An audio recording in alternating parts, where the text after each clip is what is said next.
Hello students, I am Jisha Mary Jose, Assistant Professor from the Computer Science Department of Rajagiri School of Engineering and Technology. In this lecture, we will be dealing with some of the topics from Computer Organization and Architecture, which is a course for the 4th semester CSE and IT students of Kerala Technological University. In this lecture, we will be talking about Module 5, Processor Logic Design. A digital system can be defined as a sequential logic system which is made up of flip-flops and logic gates. And from what we have studied in our previous modules and semesters, we know that a sequential logic system is represented using state tables.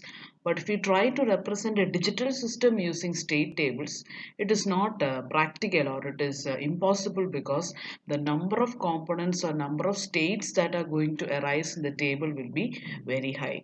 So we had to go for another solution, that is we went for a modular design approach where our digital system was divided into modules or subsystems, and each of these subsystems represented some digital function.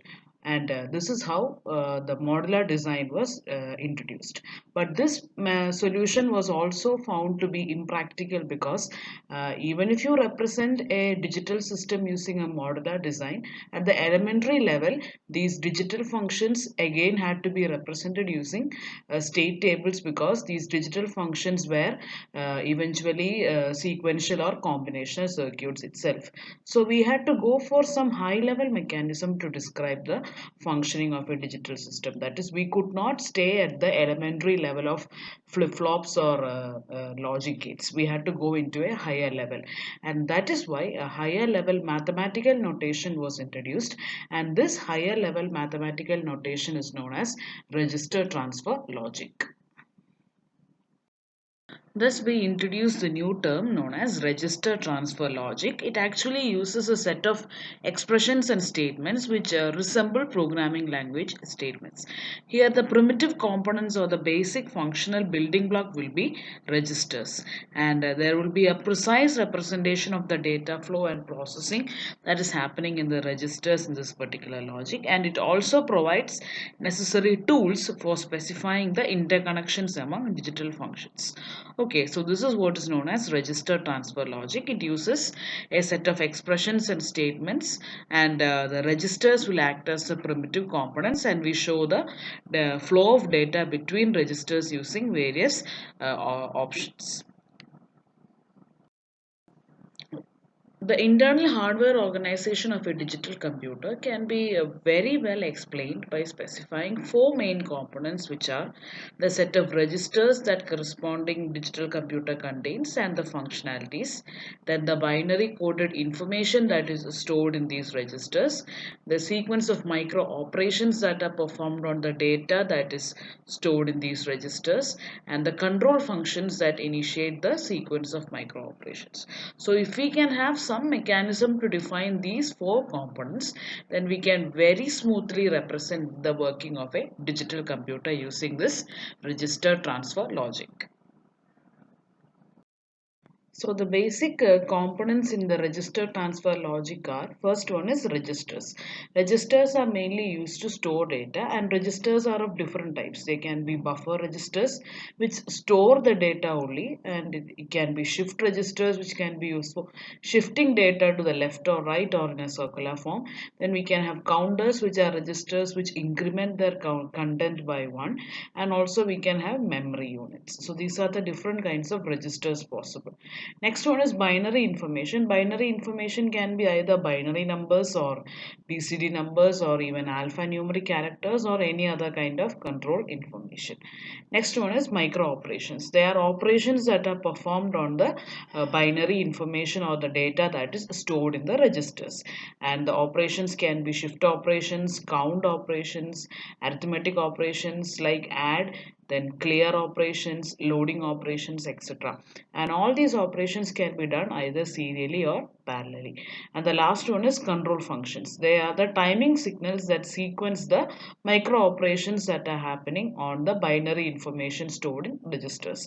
And it can also be defined as a binary variable whose state will decide what kind of operations are to be happening on the data that is stored in the registers. So these are the four main components that are involved in register transfer logic: registers, binary information, micro operations, and control functions. Micro operations are considered to be the fundamental or primitive operations that are carried out in the CPU. And micro operations are of four types. It can be inter-register transfer, arithmetic, logic, or shift operations. Inter-register transfer means they are the micro operations which transfer binary data from one register to another register. Arithmetic micro operations, they perform arithmetic operations on the numeric data that is stored in registers. Logic micro operations perform bit manipulation operations on non-numeric data stored in registers, and shift micro operations perform various shifting operations on the binary data that is stored in registers. So these are the four kinds of micro operations. We'll see each in detail. First one is registers. Registers are basically denoted using capital letters.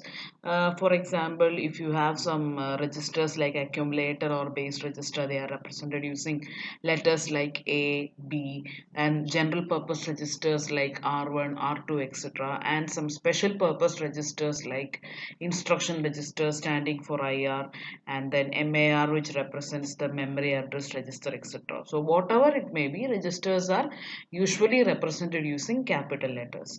And the cells in a register, that is the individual bits that are seen inside a register, are numbered starting from 0 to n minus 1, where n represents the size of the register, and this numbering can start either from left or to the right. And the registers are usually diagrammatically represented in rectangular boxes, and the individual bits inside a register can be represented as cells inside these rectangular boxes. Here we can see the notations and conventions that are used for representing registers. The first diagram shows a register A. It is represented using a rectangular box. Next one, figure B, shows again the register A itself with the individual cells. You can see that it is an 8-bit register. It has been numbered from A1 to A8, or it can be also from A0 to A7 according to the conventions followed. Third one is another representation where the range of the registers are shown. That is, the range of the register cells are shown. Here it is a register called MBR, or memory buffer register. The size of this register is 12 bits. That is why it is shown from 1 to 12. And the next one is you can also represent registers as portions of the register can be shown. Here we can see the program counter register, which is shown as two parts: the program counter lower part and the program counter higher part. Program counter lower part is numbered from 1 to 8, and program counter higher part is numbered from 9 to 16, and that is why it is a 16-bit register. So these are the different representations or conventions which are used to represent registers in the interregister transfer. The information that is transferred from one register to another can be represented using an operator known as the replacement operator. And this is an example of replacement operator. It is represented using a backward arrow. Here you can see R1 to R2. It means the contents of R1 have to be transferred to register R2. Now, if only a portion of the data of a particular register is to be moved to another register, the whichever location it is, it must be correctly specified in the given operation. Otherwise, the whole contents of the first register are moved or transferred to the second register. Now, a condition that determines when a transfer should occur is known as a control function. And this control function is basically a Boolean function whose value has to be 1 for that corresponding operation to be performed. Here you can see an example. In this case, there was no control function, that is, this particular information transfer could happen whatever be the situation. But here the difference is a control function has been specified. This control function's value has to be 1 for this particular operation to take place. And when will the value of this control function be 1? Only when the value of a binary variable x is equal to 0, and when the value of this timing variable t1 is equal to 1. So only if x value is 0 and t1's value is 1, this boolean function or this control function's value will be 1, and only at that moment this operation can take place. And such kind of a function is called a control function. It is a boolean function and it is usually terminated using a colon operator. Some other variations that are possible in inter-register transfer are parallel operations or operations which involve the same destination. For example, first we will see the first case, that is, here we can see there are two control functions given which are based on two timing variables, say t1 and t5. At time t1 we can see that the contents of register r3 are to be transferred to register r1, and at time t5, which is another timing function, at that moment the contents of register R5 are to be transferred to register R1. So here you can see the destinations are the same, but since they are happening at two different times, or which are based on two different timing functions, the values may not become ambiguous. So such kind of options are also possible in inter-register transfer. Another case is the case where operations can happen in parallel. That is, here we can see a timing function t1, and at this particular point of time there are two operations happening in parallel. That is, contents of register r1 is moved to register r2, and at the same time contents of r3 are moved to register r4. Such kind of parallel operations have to be separated using the comma operator. So these are some of the other variations that are possible in the case of register transfer operations. We can finally summarize the basic symbols that are used in register transfer logic. Registers are usually represented using capital letters and numbers. Example, register A, MBR, R3, R4, etc. Then if I want to represent the bit of a register, then it is represented using subscripts. Say for example A2. A2 represent the second bit of register A. Then parenthesis can be used to denote a portion of a register. For example, I of 1 to 5 means it is a register I whose first bit to fifth bit I am trying to represent. The next one is the replacement operator, which is a back arrow. It is used to denote transfer of information from one register to another. Why is it called a replacement operator? Because the contents of the destination will be replaced with the contents of the source. Here the B register is the source and A register is the destination. And next one is colon. Colon is used to denote the termination of a control function. That is, you write the control function and you put a colon operator to denote the termination of that control function. And last one is comma. It is used to separate two or more micro operations.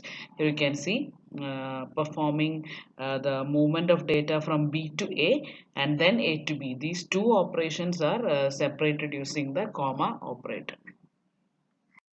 Next one is bus transfer. We have already discussed how to represent the inter-register transfer mechanisms. Now, if we have multiple registers involved in a particular operation, and we suppose we need to transfer data between these multiple registers, how will you represent it? The paths must be provided to transfer information from one register to another. You can see this diagram. Here we have three registers R1, R2 and R3, and information paths have been provided from register R1 to R2, R2 to R3 and R3 to R1. All possible information transfer paths have been provided. This is just a diagrammatic representation. How is this achieved actually? It is achieved using a group of wires which are used for information transfer among registers, and this group of wires is known as a bus. Next we need to see memory transfer. We already know that the RAM is a module that is used for storage purposes inside a computer. It stores a single unit called a byte, and the standard storage unit for data inside a computer is called a flip-flop. A flip-flop can store one bit, and a collection of flip-flops, maybe 8 bits, form a byte, and each byte is located at a fixed address, and the address usually starts from 0 and it increases continuously up to a maximum address, which is usually a power of 2, and this byte is called the smallest unit of addressable memory. Now there should be some mechanism for representing these memory transfer operations as well. We'll see it in the next slide. Let letter M be used to denote a volatile memory location, and the two basic operations that are possible in memory are read and write. Now the data that is residing in a memory location can be referenced by its address value. So the different representations used are, if I write M of address, it means it refers to the data that is stored at a memory location whose address is given. For example, if I write M of 04C8, where 04C8 will represent the address of that corresponding memory location, it's specified inside square brackets. Another example is if I write M of RI, where RI represents a register, then it means it refers to the data that is stored at an address which is itself referred in a register RI. That is, there is some kind of an indirect referencing to a memory location by specifying the address of that location inside a register. So these are the different kinds of representations that can be used for performing memory transfer. As we have studied in the first module, we know that the two basic registers that are used for performing memory operations are MAR and MDR. Here there is a small change in the representation. Instead of writing MDR, they have written MBR. It refers to the same. That is, MAR represents memory address register, and MBR or MDR represents the memory buffer register or memory data register. And the two basic operations are read and write, which you can perform on the memory unit, which contains some memory locations. Each of those locations will have an address. Now the two operations are read and write. First one is read. Read can be represented like this, that is, the contents of the memory will have to be moved to the memory buffer register, and in the case of write operation, the contents of the memory buffer register will have to be moved to the memory location. So this is how you represent the memory transfer operations in the new representation. Another example that you can consider is a read operation which involves registers and memory. Here you can see you have a register B0 and the contents of the memory location whose address is specified in another register, say A3, that have to be moved to register B0. Another example is the write operation where I want to move the contents of a register B2 to a memory location whose address is specified in a register A1. So these two are examples of indirect referencing to memory locations, and this is the normal read and write or the conventional read and write operations that can happen in memory. So these are the different representations for memory transfer operations in this new mathematical notation that we are studying in this particular module. Next one is arithmetic microoperations. In this table, we have listed the different kinds of arithmetic microoperations that are possible inside a digital computer. It involves addition operations, subtraction operations, complementing operations, and incrementing or decrementing operations. So we will see the symbolic designations. First one is A plus B stored to F. What this A, B and F represent are, A is a register, B is another register. So the contents of register A and register B will be added up by using a digital function which is a plus operator, and this plus operator is actually representing a parallel adder function, and then the contents of the resultant value will be stored into another register, say F. Okay, this is what is the meaning of A plus B transfer to F. Next one is, if the digital computer supports a parallel subtractor, we can go for subtraction operation. That is, contents of register B will be subtracted from the contents of register A using the parallel subtractor, and it can be stored in the register F. Next one is the complementing operation. I am doing a ones complement operation of the contents of register B. And if I want to take the twos complement, first you take the ones complement of the contents of a register say B, and then you add a 1 to it. It will give you the twos complement of the contents of that initial register B. Now, if your digital computer does not support a parallel subtractor, still we can perform a subtraction by doing a 2's complement addition. That is what is shown over here. That is, I am adding the contents of A to the 2's complement of B, which will resultantly give you the effect of A minus B. And there are also incrementing and decrementing operations. If I want to increment the content of a register by 1, then take the contents of that register and add 1. It will give you a count up effect. Whereas if you want to decrement the contents of a register, then you take the contents of that register and subtract a 1. It will give you a count down effect. So these are the different kinds of arithmetic micro operations that are possible inside a digital computer, and these are the representations followed. Next one is logic micro operations. They are actually performed on individual bits of the operands that are specified. If you take two variables say A and B, or if they represent two registers A and B, then there are 16 different possible logic operations that can be performed on the contents of these two registers. This we have already studied in our previous semesters. First one is the clear operation. Then we have AND operation, where we AND the contents of the two registers A and B. Then we can have a selective clear A. Then we can simply transfer the contents of the first register to the resultant or destination register. Then there is selective clear B. Then there is transfer B. Then we can do an exclusive OR operation or the XOR operation. Then we have the normal OR operation. Then we can have the NOR operation, which is actually the NOT of the OR operation. Then we can do an exclusive NOR operation, then complementing the second operand, and similarly complementing the first operand. Then there's a selective set A and a selective set B operation. Then we can do a NAND operation, which is the NOT of an AND operation, and finally the set operation. These are the different kinds of logic micro operations that we can perform on two variables that are specified for a given digital function. Next, we need to see shift micro operations. Shifting micro operations are of three types: the normal shifting operation, circular shifting operations, and arithmetic shifting operations. In this particular case, we have considered a register R on which we are performing the different shifting operations, and the operations can be performed in both left side as well as on the right side. First, we will see the normal shifting operations, SHLR and SHRR.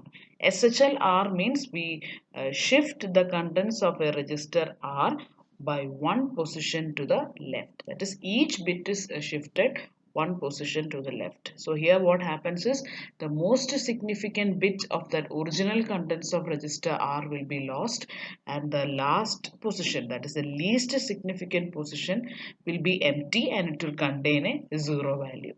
Next one is shift right operation or SHR. In this case, each bit of that corresponding register will be shifted one position to the right. So what happens is the least significant bit of that original contents of the register will be lost, and the most significant bit position is now empty and it will be inserted with a zero value. That is the normal shifting operation. Next one is circular shifting operation. It can be done to left as well as right. First one is left operation, that is CIL.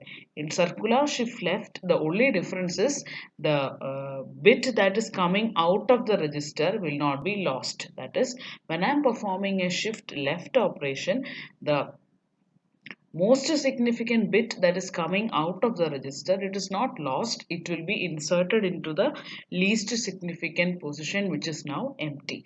Similarly, in the case of shift right operation, the most significant bit position which is now empty will be inserted with the least significant bit that is coming out of the register, that is CIL and CIR.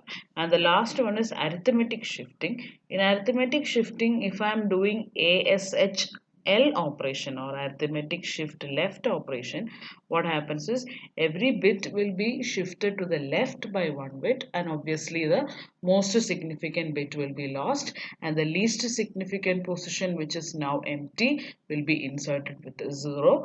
Whereas if I am doing an arithmetic shift right operation, what happens is the each bit of that register will be shifted to the right by one position, and the most significant bit position which is now empty will be inserted with the second bit, that is the bit which is most adjacent to the most significant bit, it will be placed over there. Such kind of an operation is known as shift right or arithmetic shift right operation. Finally, we can combine together the different kinds of micro operations using conditional control statements. Here we can see an example, that is, if I have a control function P, and at that particular control function P, I can write a statement, say if condition, then perform a set of micro operations, else perform another set of micro operations. This is a general syntax of writing conditional control statements to combine together different micro operations using control functions. Okay, so we'll see an example. Suppose I have a timing variable, say t2, and at time t2 I am writing a statement as if c is equal to 0, then f is equal to 1, else f is equal to 0. Here c represents a 1-bit register, f also represents a 1-bit register. So what is the meaning? If the contents of your register c is 0, then you should set the value of the f register as 1, else if the value of c is equal to 1, then set the value of the f register as 0. This is the conditional control statement that I have written. When I convert it into the logic form, I can write it like this, that is c complement t2 gives you f equal to 1 and ct2 gives you f equal to 0. What is the meaning? We know that if c is equal to 0, f should be set as 1. c equal to 0 means in the complement form I can write it as c complement of t2. That is, if these two conditions are satisfied together, that is, if the value of this boolean function is equal to 1. When will the value of this boolean function be 1? When c is in the complement form and t2 variable is considered. If these two are together satisfied, then set the value of the f register as 1. And when the value of the c register is 1, I should set f as 0. That is, the value of this boolean function should be 1. So c and t2 should be 1 together. At that moment, I will set the value of f as 0. So such kind of combination statements are also possible using conditional control statements. With that, we come to the end of this presentation. In this lecture, we have discussed about the register transfer logic and the different kinds of operations that are possible inside a register transfer logic, that is inter-register transfer, arithmetic operations, logic operations, and shifting micro operations. We will be continuing with this module in the next lecture. Thank you.